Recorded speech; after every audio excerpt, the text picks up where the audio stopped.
안녕하세요. 방금 소개받은 정교조 경기지부에서 왔고요. 정보람이라고 합니다. 반갑습니다. 네. 제가 이게 다른 지역은 분위기가 어떤지 몰라서 제가 지금 아침에 4시간 동안 수업을 하고 기차를 5시간 타고 와서 9시간 동안 마스크를 못 벗었거든요. 혹시 제가 마스크 벗고 얘기해도 되나요? 약간 너무 입에서 단내 나는 느낌이라. 운전하면은 안 그래도 되는데 기차로 오니까 이게 되게 눈치 보이더라고요, 마스크가. 그래서 제가 양해를 살짝 구하고 불과 3일 전에 검사했고 음성 받았으니까 제가 여기서 가장 안전할 수 있거든요. 제가 가장 안전한 사람으로서 마스크를 좀 벗는 양해를 구하겠습니다. 아까 지부장님 네, 오랜만에 뵀는데 지부장님이 돼 있으시네요.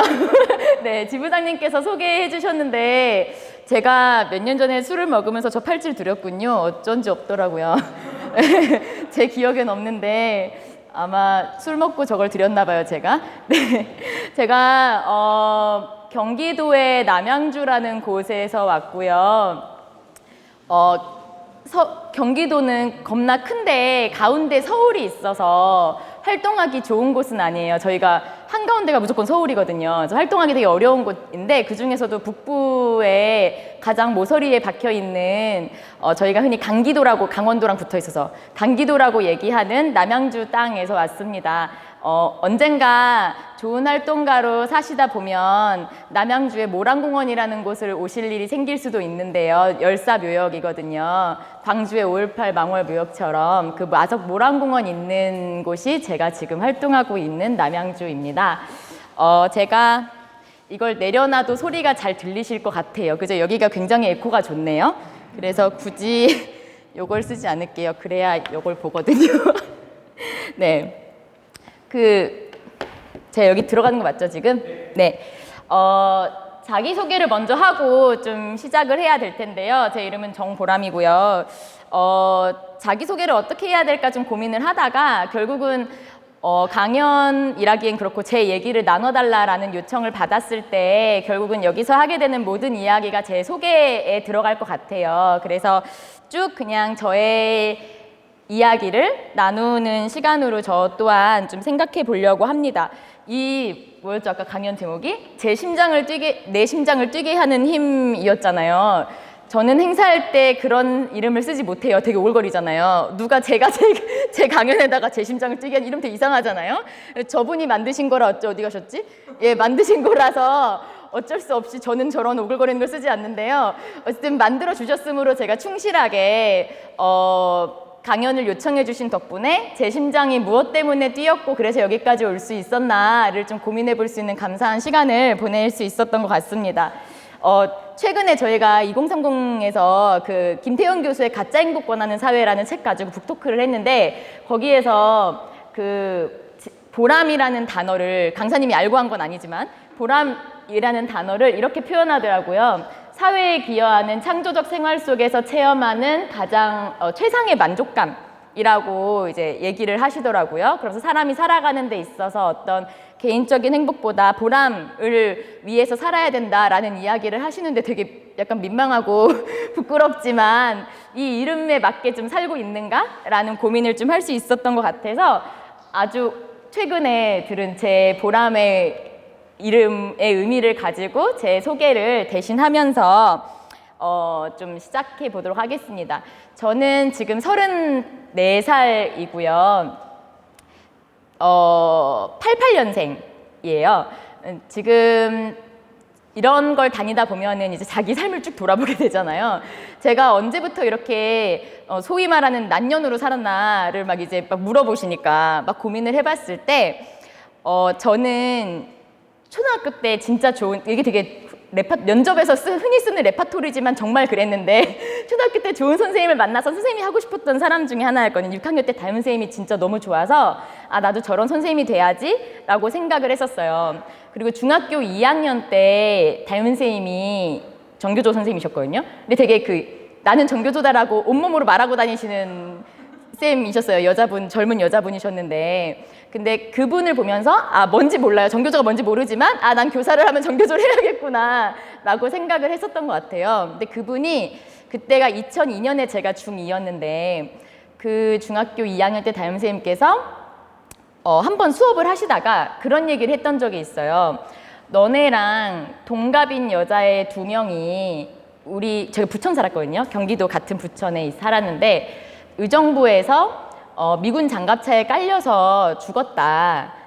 그래서 그거를 이제 가고 계신 거죠. 아마도 정교조 교사였으니까 가셨겠죠. 근데 저희한테 그런 얘기를 하신 건 아니지만 그런 일이 있었다라고 지나듯이 그냥 얘기를 해주셨어요.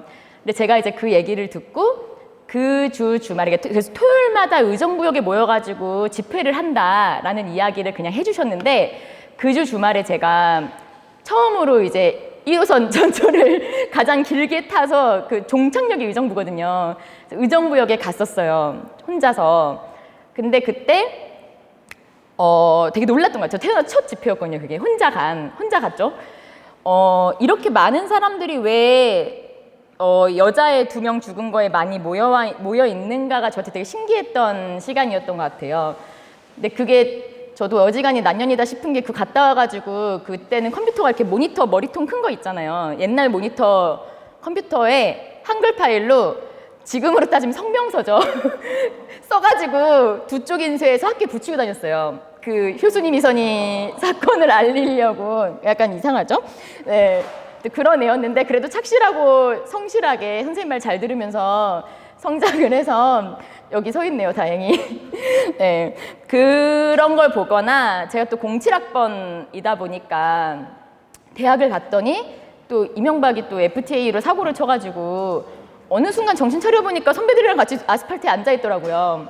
그 저녁마다 같이 술 먹던 선배들이 어느 순간 막 선거 도와줄래? 뭐 이러면서 나눠주고 있고 어느새 정신 차려보니까 그런 것들이나 이런 것들을 봤을 때 제가 가지고 있는 어떤 성품이나 성향 자체는 양심 있는 좋은 사람으로 살고 싶어 했던 것 같아요. 그냥 그 정도의 사람? 좋은 사람으로 살고 싶다 정도의 사람이었던 것 같아요. 근데 어차피 저희가 정교조 활동하면서 누군가랑 함께 가고 싶다면 결국 우리가 찾는 사람은 그런 사람이지 않을까 싶어요.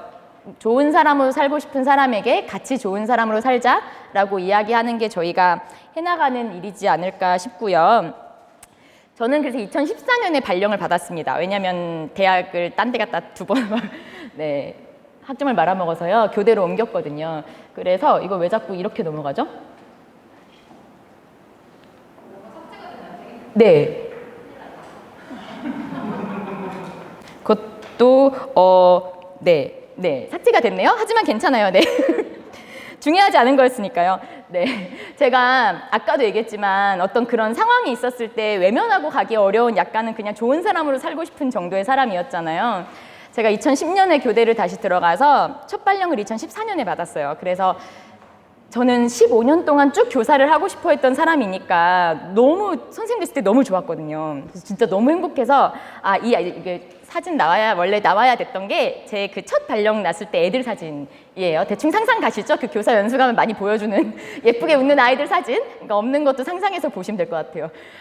되게 행복하고 좋은 교사로 살고 싶었던 첫 해였는데 첫 발령 딱 나서 진짜 앞으로 어떤 교사로 살 것인가를 엄청 뿜뿜하던 그 시절에 1달 반 만에 세월호가 침몰을 했어요. 제가 그때도 기억이 나는 게 저 이제 첫 발령 나선 초등학교니까 이렇게 교실에 모니터가 있잖아요. 그리고 애들이 있고 저희는 교무실이 따로 없으니까 그때 누구나 세월호 사건을 마주하고 있는 누구나 그랬겠지만 저도 그때 이제 막 수업하다가 쉬는 시간마다 막 기사 찾아보고 막 그랬던 때 우리 모두가 되게 간절했던 때였잖아요. 근데 그러다가 제가 기사를 하나 봤어요. 그 교실에서 쉬는 시간에 막 찾아보다가 그 기사 내용이 뭐였냐면 세월호에 계신 선생님들 얘기였어요. 근데 그 세월호의 선생님들이 그 가장 구조받을 수 있는 가장 좋은 위치였던 5층과 4층에 계셨는데 아이들을 구하러 들어가셨잖아요. 안으로 이제 들어가시고 결국은 이제 돌아오지 못하신 선생님들의 이야기가 기사로 되어 있는 거를 제가 봤어요. 쉬는 시간에. 근데 그 모니터로 이제 그 기사를 보고 있는데 뒤에 막 그 4학년 애들이 원숭이처럼 뛰어다니고 있잖아요. 근데 이제 제 눈에 프레임에 그게 함께 들어오면서 나였으면 어떤 선택을 했을 수 있었을까? 근데 저는 교사로 사는 대부분의 사람은 이 질문을 한 번쯤은 자기한테 던져봤을 것 같아요. 나였으면 어떻게 했을까? 근데 저도 그때 첫 발령이어가지고 아무것도 모를 때니까 그런 질문을 저에게 던져봤을 때 너무 당당하게 너무나 자신 있게 나는 얘들을 구할 거야 라고 말하지 못할 것 같아요.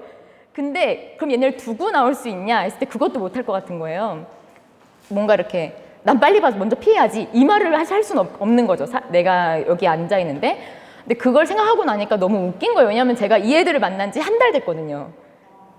3월에 발령받아서 처음 만난 애들이고 고작 세월호 4월인데 왜 나는 한 달밖에 안 된 이 아이들을 두고 나오지 못할 거라고 생각하는가를 처음으로 이제 생각을 하면서 제가 원래는 되게 하고 싶어 했던 되게 화목하고 행복하고 막 아름다운 교실을 넘어서는 교사로서 어떻게 살아야 될까에 좀 새로운 고민을 좀 시작했었던 것 같아요. 그래서 이제 그 주 주말부터 진도에 내려가기 시작했고 원래는 이제 가족들 진도 체육관에 계실 때 뭐 뒤에서 설거지하거나 막 빨래하거나 이런 거 하다가 그걸 또 이제 경기도에서 수업하면서 하면은 죽어나서 몇 달 하다가 못 하는데 7월에 광화문에 천막을 세우셨어요, 유가족들이. 그래서 이제 그때 그 소식을 듣고 전 그때 고양시에서 교사하고 있었어서 1시간 정도 거리거든요. 고양시에서 광화문까지. 그래서 그때 바로 천막을 세웠다는 기사를 보고 광화문으로 갔어요. 그리고 그때부터 한 2년 정도 광화문에서 살면서 출퇴근을 했고 광화문은 지킴이라고 저희는 이제 표현을 했는데 광화문 지킴이를 하면서 수업을 이렇게 병행했던 2년 정도의 경험을 가지고 있습니다. 네. 이게 그 세월호 지킴이로 계셨던 유가족분이 두 분이 계셔요. 한 분이 민우 아버님이, 한 분이 영석이 아버님인데 영석이 아버님 사진이에요. 근데 이분이 지금 생긴 거랑 좀 안 어울리지만 뜨개질을 하고 계시잖아요. 이게 가족분들이 거기서 하루 종일 몇 년을 있으신 게 너무너무 지겨워서 할 수 있는 온갖 걸 하시다가 뜨개질을 하셨었는데 이게 지금 뭘 하고 있는 거냐면 제가 사진이 이거밖에 없어요. 진짜 이 사진 말고 딴 거 쓰고 싶은데 이거밖에 없더라고요. 제가 나오는 사진이. 저 영석 아버지가 저한테 스승의 날에 이걸 떠주신 거예요. 예, 그게 카네이션이라고 떠주신 건데 이걸 주시면서 이제 영석 아버지가 너가 진짜 선생이다 라는 이야기를 했어요. 근데 그때 저는 내가 진짜 선생이다 라는 생각을 하진 않았지만 누구에게 선생님 소리를 들으면서 살 것인가? 라는 고민은 좀 했던 것 같아요. 여기 잃었던 순간들이 있고 또 저는 광화문 광장이니까 그냥 갔다 했잖아요. 아는 사람도 없고 제가 혼자 그냥 간 거였거든요. 근데 여기에 저 가운데 있는 사람이 전데 저처럼 그냥 혼자 아무 연구 없이 무엇을 할지도 모르는 채로 온 사람들이 되게 많았어요. 그리고 그 사람들이 알아서 그냥 만들어진 이런 사람들이 함께하는 공간들이 저절로 생기고 함께 만들어가는 걸 보면서 이 세상이 굴러가는 원리가 무엇인가에 대해 좀 고민을 했던 것 같아요. 누군가 해준 것도 아니고 이때는 지금 가는 광화문 천막처럼 막 이렇게 예쁘게 지어져 있는 천막이 아니었고요. 광화문 가보신 분들은 아시겠지만 양쪽에 버스 다니는 도로가 있거든요. 그래서 버스가 지나가면 천막이 날아가요. 그때는 체육대회 때 쓰는 천막이었어요. 그래서 저희가 잘 때마다 팔을 묶고 잤었어요. 이게 자는 동안에 날아가면은 버스 같은 데 치이면은 안 되잖아요. 그래가지고 스태프들이 천막 하나에 이제 손목을 묶고 잤었거든요. 사람이 많이 줄었을 때, 계속 줄었으니까요. 어쨌든 이런 모습들, 사람들이 어쨌든 자기의 시간과 마음을 내서 오는 걸 보면서 세상이 돌아가는 원리가 어디에 있나? 좀 이런 생각들을 했었던 것 같아요. 그리고 이게 저만 까맣게 나오는 게 아니라 다 까맣게 나오는 거죠. 다행이네요. 모자이크가 자체로 돼서. 이게 경기도 선생님들이었는데 저는 처음에 거기 갔을 때 교사라는 말을 안 했어요. 발령 난 지 몇 달, 3달밖에 안 된 사람의 입에서 저는 교사입니다. 잘 안 나오고 되게 부끄럽잖아요. 잘 안 나오고. 그리고 솔직히 얘기하면 그때 세월호 공간에서 교사임을 말할 수 있는 사람은 좀 없었어요. 유가족들이 되게 그러니까 세월호에 희생되신 분들 중에는 교사들도 있고 학생들도 있지만 상대적으로 이제 교사들이 우리도 희생됐다를 말하기 진짜 어려운 때였거든요. 그래서 교사라고 말하지 않았었는데 나중에 알고 보면 몇 달 뒤에 보니까 많더라고요, 생각보다. 거기서 저는 처음으로 이제 전교 선생님들을 만났고, 전교조에 분명히 중2 때 바로 가입한다 했던 것 같은 같은데 잊고 있다가 여기서 만난 전교조 선생님들에게 건져져서 전교조에 가입을 하고 함께 활동을 하게 됩니다. 여기서 이제 좀 다듬어지는 과정이 있었던 것 같아요. 어떻게 살 것인가, 세상은 어떻게 돌아가는가, 그리고 좋은 선생님들을 만나면서 나는 그럼 어떤 선생님으로 살아가야 하는가라는 고민을 좀 할 수 있었던 것 같습니다. 저희가 그래서 처음으로 이때 세월호를 기억하는 교사들이라는 모임을 만들었어요. 원래 이제 없어진 세기교라고 하는 세월호를 기억하는 교사들이라는 모임을 만들었는데, 이게 안산에 있는 기억교실, 단원고 교실에 가면은 있는 것 중에 하나인데요. 되게 신기한 게 그 몇 년 전을 기억해 보시면 다들 그때 기억이 나실 텐데, 세월호에 희생되신 분들이 아직 안 올라왔을 때 맨날 올라오기를 기원하면서 저희가 이름을 불렀었거든요. 거기 아직 못 올라오신 분들의 이름을. 근데 학생들을 부를 때는 누구누구 야라고 불러요. 그리고 일반인을 부를 때는 뭐뭐님이라고 불러요. 근데 교사분들을 부를 때는 꼬박꼬박 선생님자를 붙이는 거예요. 누구누구 선생님 이렇게 불러요. 그리고 맨 앞에 불러요. 그냥 일반 집회에서. 그게 전 정말 신기하더라고요. 왜 교권이 엄청 떨어졌다고 하고 교사 되게 별로라고 하는데 왜 우리는 늘 맨 앞에 있는 자리에 있을까? 그런 생각을 하면서 우리 사회에서 교사가 어떤 자리에 놓여져 있는가? 이것도 그 단원고에 있는 교실에 있는 것들이거든요. 이런 것들을 좀 보면서 제가 교사로서 어떻게 살아가야 하는가, 누군가한테 어떻게 남아야 하는가를 좀 고민을 했었던 것 같아요. 제가 이게 광화문 광장에 매일 나갔다 했잖아요. 진짜 하루도 안 빼고 나갔을 거예요. 한 2년을. 근데 되게 힘들어요. 이게 생각보다 그 학교 수업 다 하고 일 다 하고 퇴근해서 가는 거니까 되게 주말도 매일 가 있고 되게 힘든 일 중에 하나인데, 제가 이게 2년 차쯤 됐을 때 겨울에 저기 잘렸지만 저 위에 있는 게 조선일보거든요. 광화문에서 피켓을 들고 있으면 정면에 조선일보가 보여요. 동아일보와 조선일보가. 맨날 공격받는 곳이잖아요. 여기 두 군데로부터. 근데 한 2년 정도 됐을 때 한겨울에 피켓 들고 이렇게 서 있으면서 조선일보를 보면서 갑자기 제가 그런 생각이 든 거예요. 언제까지 이걸 해야 되지? 라는 생각이 든 거예요. 근데 이게 이제 너무 힘든데 그만하고 싶다라는 뜻의 언제까지 해야 되지가 아니라 진짜 앞이 안 보이더라고요. 진짜 언제까지가 궁금해서였어요. 언제까지 이걸 해야 이게 해결이 되는 걸까? 답이 안 보여서 그런 생각을 했었던 때가 있어요. 언제까지 이걸 해야 되지? 근데 그러면서 어떤 저를 보고 제가 좀 놀랐냐면, 사람이 이제 힘들면 막 버틸 힘을 찾잖아요. 근데 버틸 힘 중에 하나로 제가 어떤 사람이 지나가는데, 어떤 일반인 그냥 막 횡단보도로 막 지나가잖아요. 제 피켓팅 하고 있으면 막 지나가는데 어떤 분이 노란 리본을 가방에 들고 계신 거예요. 달고 계셨어요. 근데 그럼 분명 몇 년 전이 아니죠. 그때 한 1, 2년 전 혹은 처음에 저는 그런 분을 보면 반갑고 너무 고마웠었어요. 근데 2년이 다 끝나가는 이때쯤에 제가 그분을 보면서, 그런 사람을 보면서 저 사람보단 내가 낫다, 이 생각을 하고 있는 거예요.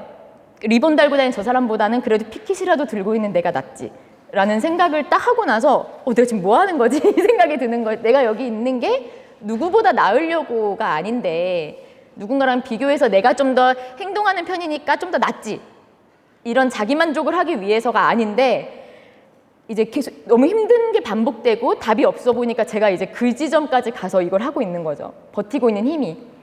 그래서 그때 이제 제가 이 지경까지 왔구나 라는 거를 좀 깨달으면서 선생님들과의 모임을 만들기 시작했어요. 누군가보단 내가 더 나으니까가 아닌 힘이 필요했거든요. 그래서 이걸 만들었죠. 세월호를 기억하는 교사들을. 저희 3년차 교사대회, 이거 아마 5월이었죠. 이때가 가족들과 못 만나게 하려고 전경들이 버스 치고 막 저희 버스 밑에 기어 들어가고 막 이랬을 때였거든요. 근데 그때 처음으로 세기교 깃발을 들었었어요. 그러면서 교사들의 이름을 공식적으로 걸면서 세월호를 하게 되는 첫 활동이었고요. 그래서 이런 것들을 했어요. 제가 사진이 계속 나올 건데 그냥 지나가면 돼요. 막 이렇게 유가족들과 같이 하는 무언가를 하기도 했고, 몇 년 전에 교사하셨으면 이걸 받으신 분들도 있을 텐데 노란 리본을 아이들과 함께 계기교육 때 만드시면은 좋잖아요. 근데 이게 되게 재료 같은 게 애매하거든요. 그때는 요즘은 에바폼 다 알지만 그때는 뭘로 만드는지도 모르고 그러니까 저희가 이렇게 키트 만들어서 보내드리겠다. 키트 만들어서 보내줄 테니까 계기교육을 하셔라 라는 홍보물이 나갔던 거예요. 근데 이 키트 어떻게 만들었냐면 저희가 매번 이렇게 다 잘랐어요. 근데 이게 저희가 경기도에만 하려고 저희 경기도 교사들이 묶여있는 곳이었으니까 한 20명도 안 되는 인원이었거든요. 경기도에서 해야지 하고 했는데 생각보다 전국 단위에서 신청이 많이 들어와서 저희 정말 매일 밤 이걸 썰고 있었어요. 에바폼은 작두도 안 돼요. 작두면 좀 편하잖아요. 에바폼은 작두도 안 먹혀서 칼질을 다 해야 되는 이렇게 해서 30개씩 세서 묶어 보내주면 저희 사무총장님 네, 사진이 이것도 마찬가지로 일부러 쓴 사진이 아니고요. 이 사진밖에 없었는데 지금 사무총장 아니지?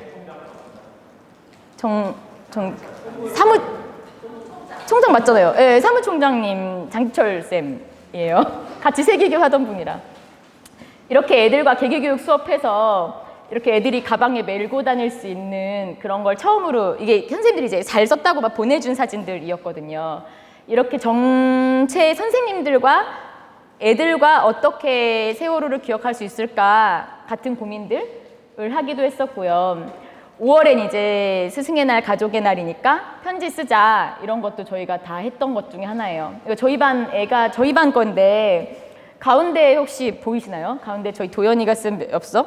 제가 되게 좋아하는 사진 중에 하나거든요. 이게 4학년이었는데 써 있는 거 보면 이렇게 써 있어요. 안녕하세요. 세월호 유가족 실종자 부모님. 세월호 얘기만 들어도 마음이 아프죠? 저도 마음이 아파요. 저는 실종자 유가족도 아닌데 마음이 아파요. 왜냐하면 사람 마음은 통하니까요. 훌륭하죠? 네. 이런 것들을 했어요. 그러니까 제가 아까 얘기했던 것처럼 제가 진짜 닳고 닳다가 막 다른 사람보다 내가 낫지까지 갔잖아요. 근데 거기서 이제 선생님들이 모이면서 같이 하는 사람을 늘려갈 수 있는 힘에서 오는 에너지를 찾고 싶었던 것 같아요. 그러면서 이런 것들을 하기 시작했는데 이게 제 되게 기억에 남는 날 중에 하나라서 가지고 왔는데요. 이게 세월호 1년째 됐던 스승의 날이에요. 근데 아까도 얘기했지만 사실 세월호에서는 교사들의 얘기는 할 수 없는 때였거든요, 사실은. 그래서 이때가 1년 만에 처음으로 스승의 날에는 적어도 세월호에서 돌아가신 선생님들의 이야기를 좀 할 수 있어야 되지 않겠냐 해서 저희가 교사 촛불을 준비를 했었어요. 이게 정교조 경기짐을 같이 했던 거였는데 그래서 이때는 선생님들이 다 선생님의 이야기를 드는 이제 피켓을 들고 선생님들이 올라와서 막 공연을 하고 저도 발언했었어요. 저 되게 어리죠 이때. 네. 그리고 이게 이제 저한테 기억에 많이 남았던 이유 중에 하나인데 김초원 선생님 아버지였어요. 근데 선생님 유가족 중에 누군가께서 말을 해주셨으면 좋겠다 했는데 아무도 용기를 못 내시는 거예요. 그때 사회 분위기에.